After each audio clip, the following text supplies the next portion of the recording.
Muy buenos días, buenas tardes, buenas noches. Depende del uso horario que usted tenga en esta mañana.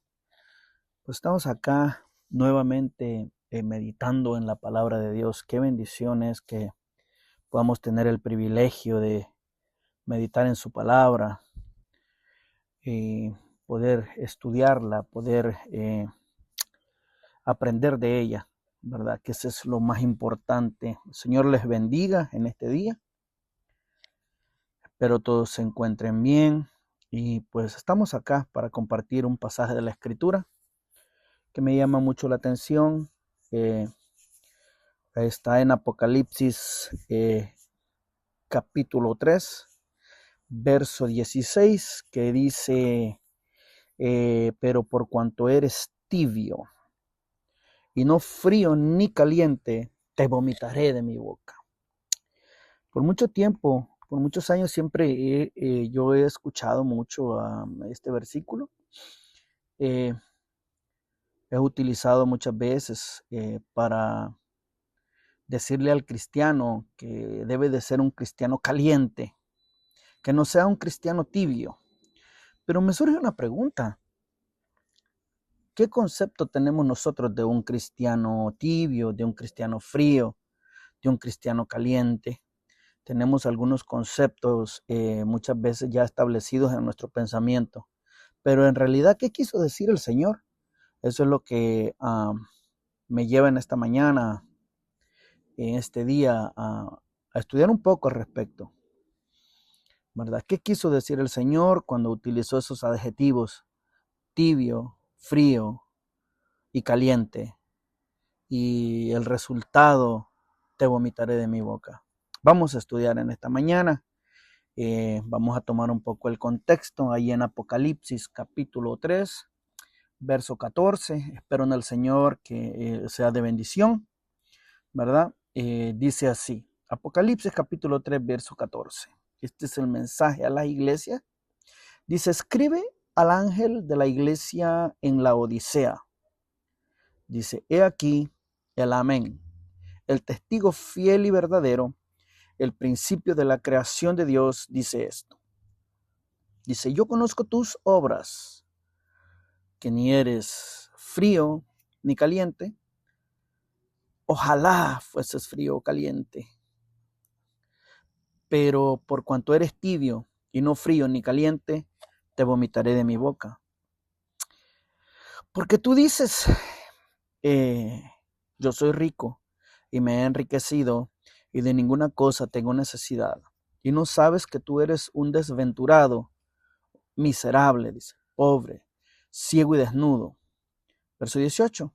Por tanto, yo te aconsejo que de mí compres oro refinado en fuego, para que seas rico, y vestiduras blancas para vestirte, y que no se descubra la vergüenza de tu desnudez. Y unge tus ojos con colirio, para que veas. Yo reprendo y castigo a todos los que amo. Sé pues celoso, dice, y arrepiéntete. Wow, qué tremendo, ¿verdad? Qué tremendo mensaje a la iglesia en la Odisea. Pero vamos a ver qué llevó a, a que se escribiese este mensaje. ¿Por qué el Señor Jesús escribe a través de su siervo Juan este mensaje a la iglesia que estaba, a la iglesia de Jesucristo que estaba ubicada en la Odisea? ¿Verdad? El mensaje va dirigido, perdón, el mensaje está dirigido especialmente, ¿verdad? Dice, escribe al ángel, el ángel de la iglesia. El mensaje es a él, ¿verdad? A él, porque está dirigido al ángel de la iglesia, porque pues él es el responsable ante Dios de la obra. Es la persona designada, cabe destacar, designada por Dios, ¿verdad? Para apacentar las ovejas del Señor, sabiendo que es la persona que Dios designó. Para este caso sería el pastor, para que alimente y para que cuide las ovejas del Señor. ¿Verdad? Es por eso que es bien importante y es fundamental que aquel que ha sido designado para cuidar, para alimentar, para apacentar las ovejas del Señor, sea designado por Dios. Porque a veces sucede que hay personas que se pusieron a sí mismos, vieron una necesidad y como suele pensar que a veces ven eh, lugares o situaciones en donde está descuidado alguna parte de la obra, pero no es que a Dios se haya descuidado, pero muchas veces queremos nosotros hacerle un favor a Dios y nos ponemos solos, y eso es bien delicado, ¿no? Es por eso que siempre antes de servir, a sabiendas que el dueño de la obra es el Señor, ¿no? Es bien importante que le preguntemos a Él en dónde quiere que le sirvamos, para que no nos encontremos sirviendo en un lugar en donde Dios no nos llamó a servir y nuestro servicio se vuelva poco eficaz. Eso suele suceder. Él se describe, el Señor, se describe como el amén, dice. He aquí, dice el 14, el principio de la creación. He aquí el amén, el testigo fiel. El amén significa el que es así. El que es Jesús se describe como aquel que no miente, aquel que es veraz. El amén, dice, el que es así, el que no tiene ambigüedad, el que el que es así, el que no cambia. Jesús no es un Dios que hoy dice que sí y mañana dice que no. Lo que Él ha hablado, Él lo va a cumplir, porque Él es el testigo fiel, el verdadero, el que es así, Él es el amén, el que cumple sus promesas, el que sí ha dicho, esto así sucederá, así va a suceder, ¿verdad? Él es el principio de la creación de Dios, o sea, el origen, Jesús es el origen de todo. En Él se originan todas las cosas, ¿verdad? Él es el sí, el amén. Le dice a la iglesia, yo conozco tus obras. Es bien interesante destacar cuál es la reprensión, la exhortación del Señor Jesús. ¿Qué es lo que a Él no le agrada de esta iglesia? Y le dice, yo conozco tus obras. ¿Qué es eso? ¿Qué son las obras? Mire, el diccionario dice que las obras son, se tradujo de la palabra griega ergon y significa el trabajo, la labor, el esfuerzo, la ocupación, todo aquello que hacemos, todo aquello que hacemos para servir a Dios. Dice que Él conoce nuestras obras, o sea, Él conoce nuestro servicio, Él conoce lo que hacemos para Él. Él conoce nuestras motivaciones, lo que estamos haciendo, cómo estamos sirviendo, de qué manera lo hacemos y para quién lo hacemos. ¿Cuál es aquella verdadera motivación? Porque también podemos caer en que estemos pretendiendo servir a Dios, mas aún así lo podemos llegar a hacer para agradar al hombre. Por eso Jesús dice y nos dice a nosotros, yo conozco tus obras. Le dice a la iglesia, yo conozco el servicio, yo conozco ustedes de qué manera están sirviendo. Eso es la reprensión que Él les está haciendo. Yo conozco tus obras, yo conozco tu servicio. ¿Y cómo eran las obras de esta iglesia? ¿Cómo era el servicio de esta iglesia? ¿De qué manera servían? Dice, que ni eres frío ni caliente. Ojalá fueses frío o caliente. Muchas veces esto es tomado para describir el fervor espiritual, pero por lo que el contexto dice, yo me inclino a entender que Jesús no está reprochándole el fervor espiritual, sino el servicio, porque eso es lo que Él les eh, está exhortando al respecto. Yo conozco tus obras que, como ya lo vimos anterior, que las obras son el trabajo, el servicio, no el fervor.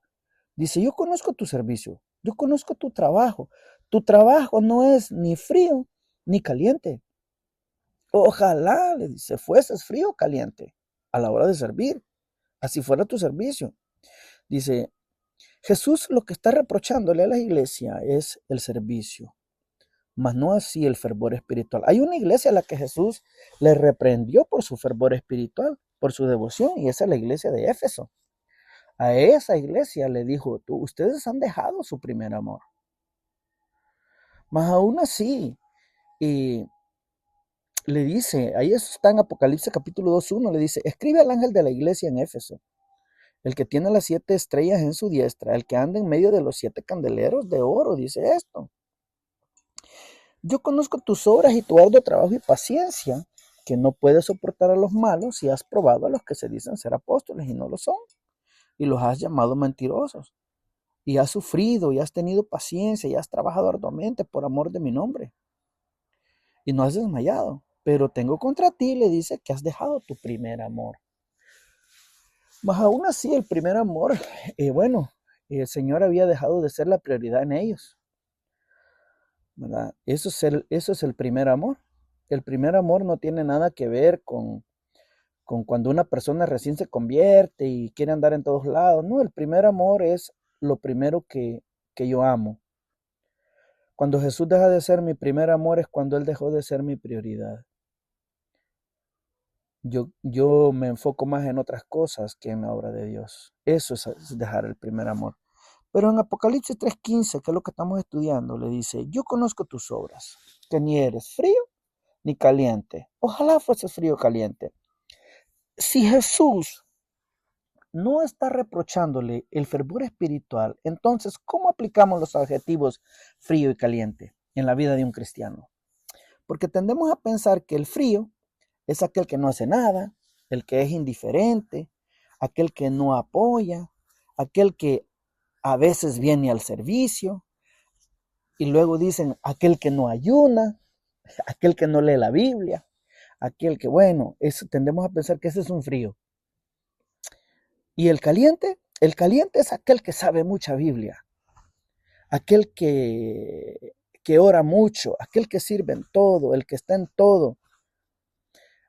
Tendemos a pensar que ese es un cristiano caliente, aquel que es fervoroso, pero debemos recordar que nosotros no conocemos el corazón de las personas, la vida íntima de una persona. Eso solo lo sabe el Señor, que Él es el amén, dice, Él es el testigo fiel. Los adjetivos, miren, los adjetivos frío y caliente deben entenderse basándose.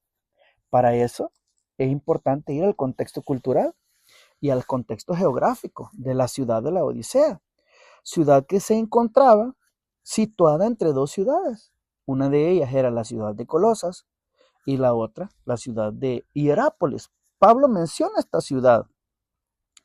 La Odisea dice que la geografía que estaba situada a unos 69 kilómetros de Filadelfia y 17 kilómetros al oeste de Colosas y casi 10 kilómetros de la ciudad de Hierápolis.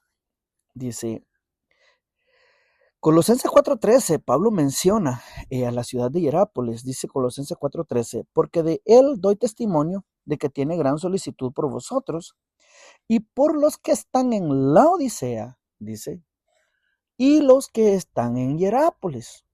O sea, Colosas estas 3 ciudades estaban bien cerca, no los separaban más de 16 kilómetros entre distancia estas ciudades. ¿Y qué caracterizaba a estas ciudades que eran tan importantes? Mire, Hierápolis era famosa por sus aguas termales que brotaban de manantiales situados dentro de los límites urbanos de la ciudad. Y dice, tenía una meseta amplia que derramaba por un pronunciado declive y el agua llegaba directamente frente a la Odisea. El suministro de agua para la Odisea llegaba desde Hierápolis a una distancia de 10 kilómetros por medio de acueductos. La fuente contenía aguas termales ricas en carbonato de calcio. Cuando el agua llegaba a la Odisea, su temperatura era tibia. Colosas era famosa por sus fuentes de aguas frescas, que refrescaban y saciaban la sed de los viajeros. Entonces esto nos puede dar más luz. ¿Por qué Jesús expresa su anhelo de lo que Él desea de nuestro servicio, de nuestro trabajo, La Odisea, como podemos ver, y esto usted lo puede encontrar en cualquier diccionario de geografía. Mire, la Odisea no tenía nada, no tenía ni agua fría ni agua caliente. Era una ciudad comercial, era una ciudad muy rica, era una ciudad de comercio. La Odisea, como no carecía ni de agua fría ni de agua caliente, por eso Jesús le expresa, ojalá, le dice, fueses frío o caliente. Esta intersección, ojalá, esta expresión expresa un vivo deseo de algo que se anhela que suceda. Eso dice el diccionario. Dice que ojalá es una interjección que denota el vivo deseo de algo que anhelamos que suceda, ¿verdad? Debido a eso resulta difícil pensar que Jesús anhela y desea que un cristiano sea frío espiritual. O sea, Jesús anhela que seamos como el agua fría de Colosas, que sacia la sed, o seamos como el agua termal de Hierápolis, que tiene cualidades de sanidad debido a las propiedades termales. Dice el verso 16, pero por cuanto eres tibio y no frío ni caliente, le dice, te vomitaré de mi boca. El adjetivo tibio también debemos de interpretarlo de igual manera, basándonos en el contexto geográfico de la época. Yo en lo personal no pienso que se esté refiriendo al fervor espiritual por el contexto y la expresión que ya les dijo Jesús. Yo conozco tus obras, yo conozco tu servicio. Las obras, como dijimos anteriormente, es el trabajo, es la labor, es el esfuerzo, mas no así la devoción a Dios. Debido a que, ¿y por qué?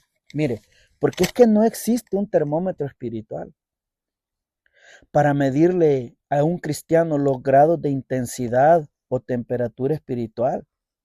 Entonces, ¿de qué está hablando? ¿Por qué utiliza el Señor los adjetivos tibio, frío y caliente? Mire, la ciudad de la Odisea no tenía manantiales de agua y requería transportarla mediante acueductos. El agua caliente de la ciudad de Hierápolis al llegar se volvía tibia y el agua fría de la ciudad de Colosas se contaminaba. Cuando la tomaba tenía mal sabor y te producía náuseas.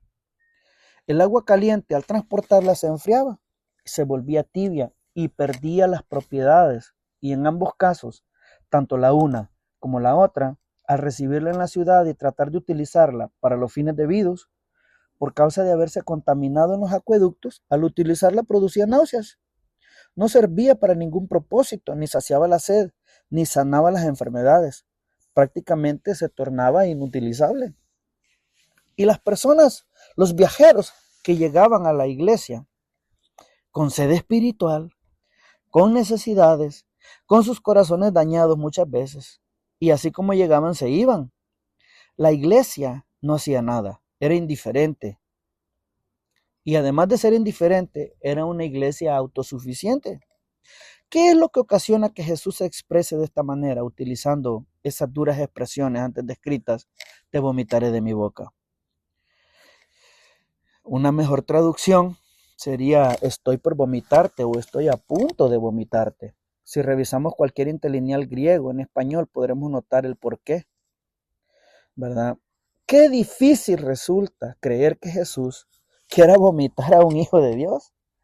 Es que tendría que expulsarlo del cuerpo y esto es teológicamente imposible. Si se expulsara del cuerpo, entonces perdería la salvación y eso es imposible bíblicamente. Tendría que Para que un cristiano pierda su salvación, tiene que ser desjustificado, tiene que ser desregenerado, tiene que desnacer de nuevo, o sea, tiene que anularse la nueva criatura y eso no es posible. Ni existen esas palabras en el lenguaje. Lo voy a desjustificar, lo voy a desnacer, lo voy a desellar, porque también el cristiano ha sido sellado con el Espíritu Santo. Le voy a sacar No, la salvación no se puede perder. Lo que Jesús está rechazando son las obras, el servicio, la indiferencia. Muchas veces es lo que a él le ocasiona el rechazo. La misma reacción que producía el agua en los habitantes de la Odisea. El agua fría sirve para refrescarse. El agua caliente y termal para fines medicinales. El agua tibia no se podía utilizar en ninguno de los casos. Con esta analogía, las obras de la iglesia de la Odisea hacen que Cristo sienta náuseas, o sea, rechazo. Cuando nosotros ingerimos algún alimento que nos causa náuseas, las náuseas surgen porque nuestro cuerpo rechaza. Tiene ese sistema, nuestro cuerpo, nuestro organismo, rechaza aquello que ingerimos y nos hace sentir náuseas, al grado de que lo quiere expulsar. Es un método de defensa del cuerpo. En estos términos muy vívidos, por cuanto eres frío, porque cuanto eres tibio, por cuanto eres caliente, eso ocasiona que Jesús sienta el rechazo, porque la iglesia de la Odisea no era ni fría ni caliente, sino que era tibia. ¿Qué puede llevar a un cristiano a servir de una manera desganada y conformista? Y la razón por qué Jesús le advierte, te vomitaré de mi boca, o sea, tu servicio me causa náuseas, no lo rechazo. La expresión tiene que ver con el rechazo de Jesús a aquel tipo de servicio, a aquel siervo que trabaja en la obra de Dios, que muchas veces lo hace por compromiso, otras veces lo hace para ser visto por la gente, otras veces es para ser reconocido, muchas veces es por dinero, muchas veces es por beneficios propios. Ese es el servicio que Jesús rechaza. ¿Y por qué? ¿Por qué esta iglesia, estos hermanos? Y bueno, quiero hacer un paréntesis. Cabe resaltar que Jesús está exhortando al pastor. Y porque suele suceder que a veces cuando se estudia esto, cuando se predica de esto, muchas veces los ministros se agarran y ellos se agachan, no reciben la exhortación y la exhortación se la lanzan a la iglesia. Pero Jesús está exhortando al pastor. ¿Por qué al pastor? Porque él es el responsable, porque él es la persona encargada, porque él debe de hacer algo. O muchas veces, como dice el libro de Oseas, que tal es el pueblo, tal es el sacerdote, tal es el pueblo. Y todas las expresiones están dirigidas al pastor. Si usted analiza los pasajes, se va a dar cuenta que todas las expresiones están en masculino. Pero bueno, ese sería otro tema. Porque tú dices, ¿por qué esta iglesia era una iglesia, o estos hermanos, o este pastor de esta iglesia, su servicio era de esta manera? ¿Qué los había llevado a la congregación, a los ministros, a los líderes, a servir de esta manera? ¿Por qué puede llevar a un cristiano a servir de manera conformista, de manera desganada, o por beneficios propios, o ya nada más para que no digan que no hago nada? Le dice, ¿por qué? El verso 17 le dice, porque tú dices, yo soy rico y me he enriquecido, y de ninguna cosa tengo necesidad. Oh, ya tengo 30 millones de seguidores en el YouTube, ya no necesito de nadie. Yo no necesito acercarme a nadie. Yo soy autosuficiente. Mire cuánta gente me sigue. Y bueno, y muchas cosas que suceden muchas veces en las redes sociales. Yo no tengo necesidad. Yo no tengo necesidad de nadie. Y le dice el Señor, y no sabes que tú eres un desventurado. ¡Wow! ¡Qué duro! Miserable, pobre, ciego y desnudo. ¿Qué es lo que ocurría en este lugar? Bueno, muchas veces al haber abundancia, al haber cuando hay riqueza, es bien fácil caer en la autosuficiencia. El poder llegar a pensar que no necesitamos de Dios. Hacemos las cosas por el hecho de que muchas veces porque sabemos hacerlo. Adquirimos experiencia y eso nos lleva a creer que podemos hacerlo sin dirección de Dios. Entonces, ¿qué debemos hacer? Por eso Jesús le aconseja, le aconseja Ya no voy a usar la palabra iglesia, sino le aconseja al pastor, al ministro, al líder, al encargado. Le dice, por tanto, yo te aconsejo que de mí compres oro refinado en fuego para que seas rico, y vestiduras blancas para vestirte y que no se descubra la vergüenza de tu desnudez, y unge tus ojos con colirio para que veas. Mire, hermano, las riquezas espirituales son eternas, no son perecederas. Una persona que pone su esperanza en lo económico delante de Dios está desnudo. Es un pobre, es un ciego espiritual. Todo aquello que podamos ejercer para la obra de Dios debe nacer de un corazón agradecido, que no confía en su propio esfuerzo ni en sus propios méritos, que sabe y entiende que todo proviene de Dios. No tenemos nada que no nos haya sido dado de parte de Él y que haya sido dado por gracia, ya que dentro de nosotros no se puede producir nada bueno o que sea necesario para la obra de Dios. Servir a Dios es un honor, una dicha, un privilegio y una responsabilidad que no se debe de tomar con menosprecio, con indiferencia, o muchas veces como si fuera un trabajo al cual cumplimos checando una tarjeta o que cubrimos con un horario. Debemos recordar que Dios no nos necesita. Nadie en la obra de Dios es necesario. El único necesario en la obra de Dios es Cristo Jesús. Él es el único que se necesita y que sin Él la obra no va hacia ningún lado. Por eso les dice Jesús, al final, el que tiene oído, oiga lo que el Espíritu dice a la iglesia. Amén. Que el Señor les bendiga, hermanos. Sirvamos a Dios con alegría, con regocijo. Dios no es injusto. El libro de los Hebreos, la carta a los Hebreos dice que Dios no es injusto para olvidar nuestro trabajo en la obra del Señor. Un día recibiremos de Él la recompensa y ese día llegará en su momento. El Señor les bendiga y bueno, adelante. Maranata, el Señor viene, sea bendito su nombre. A Él sea la gloria por los siglos de los siglos. Amén. Bendiciones.